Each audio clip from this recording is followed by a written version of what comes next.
2026 భారతదేశ అత్యున్నత శాంతికాల శౌర్య పురస్కారమైన అశోక్ చక్రను ఎవరికి ప్రదానం చేశారు? శుభాంశు శుక్లా. భారత వైమానిక దళానికి చెందిన గ్రూప్ కెప్టెన్ అయిన శుభాంశు శుక్లాకు అంతర్జాతీయ అంతరిక్ష కేంద్రానికి 18 రోజుల చారిత్రాత్మక మిషన్ కోసం 2026 గణతంత్ర దినోత్సవం సందర్భంగా అశోక్ చక్ర అవార్డు లభించింది. శుభాంశు శుక్లా ఇస్రో చేపట్టబోయే గగనయాన్ మిషన్ వ్యోమగామి గ్రూప్ కెప్టెన్ కూడా. కీర్తి చక్ర అవార్డు గ్రహీతలు వచ్చి group captain Prashanth Balakrishna Nair, major Harshdeep Singh మరియు నాయబ్ సుబేదార్ దోలేశ్వర్ సుబ్బాలకు కీర్తి చక్ర అవార్డు లభించింది.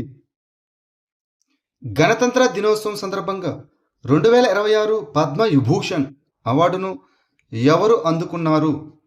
ధర్మేంద్ర సింగ్ దియోల్ కళలకు గాను, అదేవిధంగా కేటీ థామస్ సామాజిక సేవకు గాను, ఎన్ రాజం కళలకు గాను, పి నారాయణ్ సాహిత్యానికి గాను మరియు విఎస్ అచ్యుతానంద సమాజ సేవకు గాను అందుకున్నారు. 2026 గణతంత్ర దినోత్సవం సందర్భంగా భారత ప్రభుత్వం దేశంలోని 2వ అత్యున్నత గౌరవ పురస్కారమైన పద్మవిభూషణ్ను 5గురికి ప్రకటించింది. వీరిలో ప్రముఖ నటుడు ధర్మేంద్ర మరణానంతరం మరియు కేరళ మాజీ ముఖ్యమంత్రి అయిన విఎస్ అచ్యుతానందన్ మరణానంతరం ఉన్నారు. ఇక అవార్డు గ్రహీతల్లో Shri Dharmendra Singh Deol Maharashtra, Shri VS Achuthanandan Kerala, Shri KT Thomas Kerala, Shrimati N Rajam Uttar Pradesh, Shri P Narayan Kerala ఉన్నారు. 2026లో ఆంధ్రప్రదేశ్ మరియు తెలంగాణ నుంచి పద్మశ్రీ అవార్డులు పొందిన వారు ఎవరు? గరిమెళ్ళ బాలకృష్ణ ప్రసాద్ కళకు గాను, అదేవిధంగా గూడూరు వెంకట్రావు వైద్యానికి గాను, doctor Kumaraswamy Thangaraj science and టెక్నాలజీకి గాను మరియు చంద్రమౌళి గడ్డమణుగు సైన్స్ అండ్ టెక్నాలజీకి గాను పొందారు. 2026లో ఆంధ్రప్రదేశ్ మరియు తెలంగాణ నుంచి భారతదేశంలో 4వ అత్యున్నత గౌరవ పురస్కారమైన పద్మశ్రీ లభించింది. గరిమెళ్ళ బాలకృష్ణ ప్రసాద్ కళకు గాను చేసిన కృషికి ఈ అవార్డు లభించింది.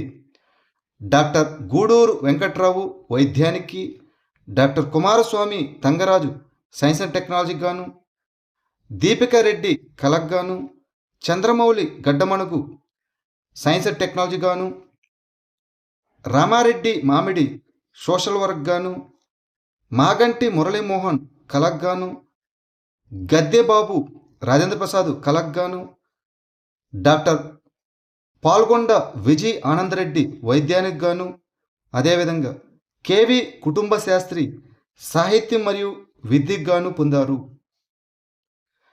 సుభాష్ చంద్రబోసు ఆపద ప్రబంధన్ పురస్కార్ 2026 యొక్క వ్యక్తిగత విభాగంలో అవార్డు ఎవరు అందుకున్నారు? సీతా అశోక్ షెల్కే. విపత్తు నిర్వహణ రంగంలో అత్యున్నత కృషి చేసిన వ్యక్తులు మరియు సంస్థలను గుర్తించడానికి భారత ప్రభుత్వం సుభాష్ చంద్రబోసు ఆపద ప్రబంధన్ పురస్కార్ను ఏర్పాటు చేసింది. ఈ అవార్డును ప్రతి సంవత్సరం జనవరి 23న నేతాజీ సుభాష్ చంద్రబోస్ జయంతి సందర్భంగా ప్రకటిస్తారు. విపత్తు ప్రతిస్పందన కార్యకలాపాల సమయంలో ఆమె అసాధారణ నాయకత్వం వహించినందుకు గాను భారత సైన్యానికి చెందిన లెఫ్టినెంట్ కల్నల్ సీతా అశోక్ షెల్కే వ్యక్తిగత విభాగంలో ఈ అవార్డును అందుకున్నారు. వార్తల్లో కనిపించిన పాంగ్సౌ పాస్ ఏ 2 దేశాల మధ్య ఉంది? భారతదేశం మరియు మయన్మార్. పాంగ్సౌ పాస్ అంతర్జాతీయ ఉత్సవం ఇటీవల అరుణాచల్ ప్రదేశ్లోని నాంపాంగ్లో జరిగింది. ఈ పాంగ్సౌ పాస్ 3727 అడుగుల ఎత్తులో భారతదేశం మరియు మయన్మార్ సరిహద్దులో పట్కై శ్రేణిలో ఉంది. దీనికి పాంగ్సో అనే బర్మీస్ గ్రామం పేరు పెట్టారు. ఇది అస్సాం నుంచి బర్మాకు సులభమైన మార్గంగా పనిచేస్తుంది. ఈ పాసును హెల్ గేట్ అని కూడా పిలుస్తారు. ఇటీవల వార్తలో కనిపించిన బెంబ్లా ఇరిగేషన్ ప్రాజెక్టు ఏ రాష్ట్రంలో ఉంది? మహారాష్ట్ర. బెంబ్లా ఇరిగేషన్ ప్రాజెక్టు మహారాష్ట్రలోని యావత్మల్ జిల్లాలో కరువు పీడిత విదర్భ ప్రాంతంలో ఉంది. ఇది ప్రధానమంత్రి కృషి సించాయ్ యోజన మరియు యాక్సలరేటెడ్ ఇరిగేషన్ బెనిఫిట్ ప్రోగ్రాం కింద ఒక బహుళార్థ సాధక నీటిపారుదల ప్రాజెక్టు. ఈ ప్రాజెక్టు వార్దా నది ఉపనది అయిన బెంబ్లా నదిపై ఆనకట్ట ఉంటుంది. 100 కంటే ఎక్కువ గ్రామాలకు ప్రయోజనం చేకూర్చే విధంగా దాదాపు 52,543 హెక్టార్లకు నీటిపారుదల సామర్థ్యాన్ని సృష్టించడం దీని యొక్క లక్ష్యం. 2025 ఆర్థిక ఆరోగ్య సూచికను ప్రచురించిన సంస్థ ఏది? నీతి ఆయోగ్. Fiscal health index. నీతి ఆయోగ్ ఆరోగ్య సూచిక 2025ను ప్రచురించింది. ఈ ఇండెక్స్లో ఒడిశా 67.8 స్కోర్తో మొదటి స్థానం నిలిచింది. దాని తర్వాతి స్థానంలో ఛత్తీస్గఢ్ మరియు గోవాలు ఉన్నాయి. మహారాష్ట్ర, ఉత్తరప్రదేశ్ మరియు కర్ణాటకలను ఫ్రంట్ రన్నర్లుగా వర్గీకరించగా తమిళనాడు, బీహార్ మరియు హర్యానా ప్రదర్శనకారులుగా వర్గీకరించబడ్డాయి. ఆపరేషన్ ట్రాసీ 1 అనేది ఏ రాష్ట్రం లేదా కేంద్రపాలిత ప్రాంతంలో నిర్వహించబడే ఉగ్రవాద నిరోధక operation? Jammu and Kashmir. Operation Trashi 1 జనవరి 2026లో జమ్మూ అండ్ కాశ్మీర్లోని కిష్త్వార్ జిల్లాలోని దట్టమైన అడవుల్లో ఉగ్రవాద నిరోధక మరియు ప్రాంత ఆధిపత్య ఆపరేషన్. ఈ ఆపరేషన్ను భారత సైన్యం, జమ్మూ అండ్ కాశ్మీర్ పోలీసులు, స్పెషల్ ఆపరేషన్స్ గ్రూపు మరియు central reserve police force CRPF సంయుక్తంగా నిర్వహిస్తాయి. ఉగ్రవాదులను ట్రాక్ చేయడం మరియు తటస్థీకరించడం, దాక్కునే ప్రదేశాలు మరియు లాజిస్టిక్లను నాశనం చేయడం, అదేవిధంగా చొరబాటు మార్గాలను అంతరాయం కలిగించడం దీని యొక్క లక్ష్యం. ప్లానెట్ సి అని కూడా పిలువబడే అకాట్సుకి మిషన్ను ఏ అంతరిక్ష సంస్థ నిర్వహించింది? Japan Aerospace Exploration Agency JAXA. Planet C లేదా వీనస్ క్లైమేట్ ఆర్బిటర్ అని కూడా పిలువబడే అకాట్సుకిని జపాన్ ఏరోస్పేస్ ఎక్స్ప్లోరేషన్ ఏజెన్సీ నిర్వహించింది. అగ్నిపర్వతం మరియు వాతావరణ డైనమిక్స్ శుక్రుని చుట్టూ తిరుగుతున్నటువంటి ఏకైక క్రియాశీల అంతరిక్ష నౌక ఇది. భారతదేశంలో మొట్టమొదటి స్వదేశీ మరియు ప్రైవేటుగా తయారు చేయబడిన C-295 విమానాన్ని ఏ కంపెనీ నిర్మించింది? Tata advanced systems limited. భారతదేశంలో మొట్టమొదటి స్వదేశీ మరియు ప్రైవేటుగా తయారు చేయబడిన C-295 విమానం గుజరాత్లోని వడోదర నుంచి బయలుదేరుతుంది. దీనిని Tata advanced systems limited Airbus defence and స్పేస్తో భాగస్వామ్యంతో నిర్మించింది. ఇది ప్రభుత్వ రంగం నుంచి ప్రైవేటు రంగ రక్షణ తయారీకి మారడాన్ని సూచిస్తుంది. మేక్ ఇన్ ఇండియా ఇనిషియేటివ్ను ముందుకు తీసుకెళ్తుంది. నహర్గఢ్ వన్యప్రాణుల అభయారణ్యం ఏ రాష్ట్రంలో ఉంది? రాజస్థాన్. నహర్గఢ్ వన్యప్రాణుల అభయారణ్యం రాజస్థాన్లోని జైపూర్ నుంచి 20 కిలోమీటర్ దూరంలో ఉన్న ఆరావళి కొండల్లో ఉంది. ఇది 18వ శతాబ్దంలో మహారాజా సవాయ్ జైసింగ్ II నిర్మించిన చారిత్రాత్మక నహర్గఢ్ కోట పేరు పెట్టబడింది. ఈ అభయారణ్యంలో ప్రసిద్ధి చెందిన లయన్ సఫారీలకు ప్రసిద్ధి చెందిన నహర్గఢ్ బయోలాజికల్ పార్కు ఉంది. ఇటీవల వార్తలో కనిపించిన సెలా సరస్సు ఏ రాష్ట్రంలో ఉంది? అరుణాచల్ ప్రదేశ్. ప్యారడైజ్ సరస్సు అని కూడా పిలువబడే సెలా సరస్సు అరుణాచల్ ప్రదేశ్లోని తవాంగ్ జిల్లాలోని సెలా పాస్ సమీపంలో ఉన్న ఒక హిమానీనద సరస్సు.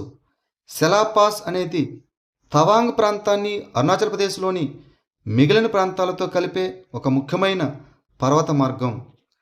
0 కంటే తక్కువ ఉష్ణోగ్రతల కారణంగా సరస్సు శీతాకాలం అంతా గడ్డకట్టుకుని ఉంటుంది. ఎత్తైన ప్రదేశం కారణంగా సరస్సు చుట్టూ చాలా పరిమితమైన వృక్ష సంపద ఏర్పడుతుంది. ఇటీవల వార్తల్లో కనిపించిన గంగాపూర్ ఆనకట్ట ఏ రాష్ట్రంలో ఉంది? మహారాష్ట్ర. నాసిక్ జిల్లాలోని గంగాపూర్ ఆనకట్టపై భారత వైమానిక దళానికి చెందిన సూర్యకిరణ్ ఏరోబాటిక్స్ బృందం యొక్క వైమానిక ప్రదర్శన జరిగింది. గంగాపూర్ ఆనకట్ట మహారాష్ట్రలోని నాసిక్ సమీపంలో గోదావరి నదిపై నిర్మించిన మట్టితో నిండిన ఆనకట్ట. ఇది ఆసియాలోని అతి పొడవైన మట్టి జలాశయం. ఇది 36.6 మీటర్ల ఎత్తుతో దాదాపు 9.8 కిలోమీటర్లు విస్తరించి ఉంది. ఇటీవల వార్తల్లో కనిపించిన గంగాపూర్ ఆనకట్ట ఏ రాష్ట్రంలో ఉంది? మహారాష్ట్ర. నాసిక్ జిల్లాలోని గంగాపూర్ ఆనకట్టపై భారత వైమానిక దళానికి చెందిన సూర్యకిరణ్ ఏరోబాటిక్స్ బృందం యొక్క వైమానిక ప్రదర్శన జరిగింది. ఈ గంగాపూర్ ఆనకట్ట మహారాష్ట్రలోని నాసిక్ సమీపంలో గోదావరి నదిపై నిర్మించిన మట్టితో నిండిన ఆనకట్ట. ఇది ఆసియాలోని అతిపెద్ద పొడవైన మట్టి జలాశయం. ఇది 36.6 మీటర్ల ఎత్తుతో దాదాపు 9.8 కిలోమీటర్లు విస్తరించి ఉంటుంది. లిబరలైజ్డ్ రెమిటెన్స్ స్కీమ్ LRS ఏ భారతీయ చట్టం ప్రకారం పనిచేస్తుంది? విదేశీ మారక ద్రవ్య నిర్వహణ చట్టం 1999. భారతీయ reserve bank RBI liberalised remittance scheme కింద డేటా ప్రకారం విదేశీ చదువులపై ఖర్చు తగ్గడం వల్ల భారతీయులు విదేశాలకు పంపే డబ్బు 2025 నవంబర్లో 2 ఏళ్ల కనిష్ట స్థాయి $1.94 బిలియన్ పడిపోయింది. సరళీకృత రెమిటెన్స్ స్కీమ్ విదేశీ మారక ద్రవ్య నిర్వహణ చట్టం 1999 ప్రకారం పనిచేస్తుంది. ఇది మైనర్లతో సహా నివాస వ్యక్తులు ముందస్తు అనుమతి లేకుండా ఆర్థిక సంవత్సరానికి $2,50,000 వరకు పంపడానికి అనుమతిస్తుంది. ఈ పథకం 2004లో ప్రవేశపెట్టబడింది. పంగోలాక వన్యప్రాణుల అభయారణ్యం ఏ రాష్ట్రంలో ఉంది? సిక్కిం. సిక్కింలోని ఇండో చైనా సరిహద్దు వెంబడి 13,000 అడుగుల ఎత్తులో ఉన్న పంగోలాక వన్యప్రాణుల అభయారణ్యం లోపల ఇటీవల అడవి మంటలు వ్యాపించాయి. ఈ అభయారణ్యం తూర్పు సిక్కింలో ఉంది. చోళ శ్రేణికి దిగువన ఉన్న పంగోలాక శ్రేణి సిక్కిం మరియు భూటాన్ మధ్య సహజ సరిహద్దును ఏర్పరుస్తుంది. ఇది ఆల్పైన్, సమశీతోష్ణ మరియు ఉప ఉష్ణమండల వృక్ష సంపద మండలాలను కలిగి ఉంటుంది. ఇటీవల వార్తలో కనిపించిన ఎర్ర చెవుల స్లైడర్ తాబేలు యొక్క IUCN పరిరక్షణ స్థితి ఏమిటి? తక్కువ ఆందోళన చెందుతోంది. ఎర్ర చెవుల స్లైడర్ తాబేలు అంటార్కిటికా మినహా అన్ని ఖండాల్లో కనిపించే ప్రపంచంలోనే విస్తృతంగా ప్రవేశపెట్టబడిన మంచినీటి తాబేల్లో ఇది ఒకటి. ఇది కఠినమైన పరిస్థితులను తట్టుకుంటుంది మరియు స్థానికేతర ఆవాసాల్లో వృద్ధి చెందుతుంది. ఇది అడవిలో 20-50 సంవత్సరాలు నివసిస్తుంది మరియు international union for conservation of nature అనగా IUCN ద్వారా అతి తక్కువ ఆందోళన చెందినదిగా జాబితా చేయబడింది. 7వ రోల్ బాల్ ప్రపంచ కప్ 2025లో అనిల్ రష్యా ఏ పతకాన్ని గెలుచుకున్నాడు? బంగారు పతకాన్ని. సూరత్కు చెందిన 20 ఏళ్ల roll ball athlete Anil Rashya దుబాయ్లో జరిగిన 7వ రోల్ బాల్ ప్రపంచ కప్ 2025లో భారతదేశానికి ప్రాతినిధ్యం వహిస్తూ బంగారు పతకాన్ని గెలుచుకున్నాడు.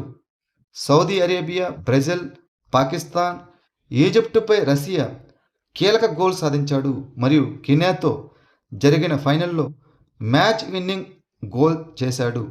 భారతదేశం ప్రపంచ కప్ టైటిల్ విజయంలో అతని ప్రదర్శన నిర్ణయాత్మక పాత్ర పోషించింది. గ్లోబల్ వాటర్ దివాలా 2026పై నివేదికను విడుదల చేసిన సంస్థ ఏది? UN university institute for water, environment మరియు హెల్త్. UN university institute for water, పర్యావరణ మరియు ఆరోగ్యం గ్లోబల్ వాటర్ దివాలాపై ఒక నివేదికను విడుదల చేసింది.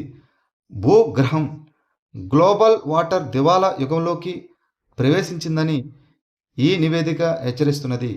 నీటి దివాలా అనగా దీర్ఘకాలిక నీటి వినియోగం పునరుత్పాదక సరఫరా మరియు సురక్షిత పరిమితులను మించిపోయి తిరిగి పొందలేని నష్టాన్ని కలిగిస్తుంది. నదులు, సరస్సులు, జలాశయాలు, చిత్తడి నేలలు మరియు హిమాలయ నదాలు పూర్తిగా కోలుకోలేని విధంగా క్షీణించిపోతున్నాయి. ఇటీవల వార్తల్లో కనిపించిన ఫుల్కారీ ఎంబ్రాయిడరీ ఏ ప్రాంతంలో ఉద్భవించింది? పంజాబ్ మరియు హర్యానా. దేశ విభజనకు ముందు 40కి పైగా అరుదైన వస్త్రాలను ప్రదర్శించే ప్రదర్శన ఫుల్కారీ మహిళల దైనందిన జీవితాల్లో మరియు సామాజిక సంప్రదాయాల్లో ఎలా లోతుగా అల్లుకుపోయిందో హైలైట్ చేస్తుంది. ఈ ఫుల్కారీ అనగా పుష్ప పని అని అర్థం. ఇది ప్రస్తుత పంజాబ్, హర్యానా మరియు పాకిస్తాన్లను కవర్ చేస్తుంది. One district one product ODOP మొదట ఏ రాష్ట్రంలో ప్రారంభించబడింది? Uttar Pradesh. One district one product ODOP స్థానిక చేతివృత్తుల వారికి సాధికారత కల్పిస్తుంది, సాంప్రదాయ నైపుణ్యాలను పునర్జీవింపచేస్తుంది మరియు జీవనోపాధిని సృష్టిస్తుంది. ఇది ఉత్తరప్రదేశ్లోని ప్రారంభించబడింది. జనవరి 2026లో అన్మాన్డ్ సిస్టమ్స్ ఎగ్జిబిషన్ ఉమెక్స్ మరియు simulation and training exhibition SIMTEX ఎక్కడ జరిగాయి? Abu Dhabi, UAE. అబుదాబిలోని ADNEC సెంటర్లో అన్మాన్డ్ సిస్టమ్స్ ఎగ్జిబిషన్ మరియు simulation and training exhibition SIMTEX జరిగాయి.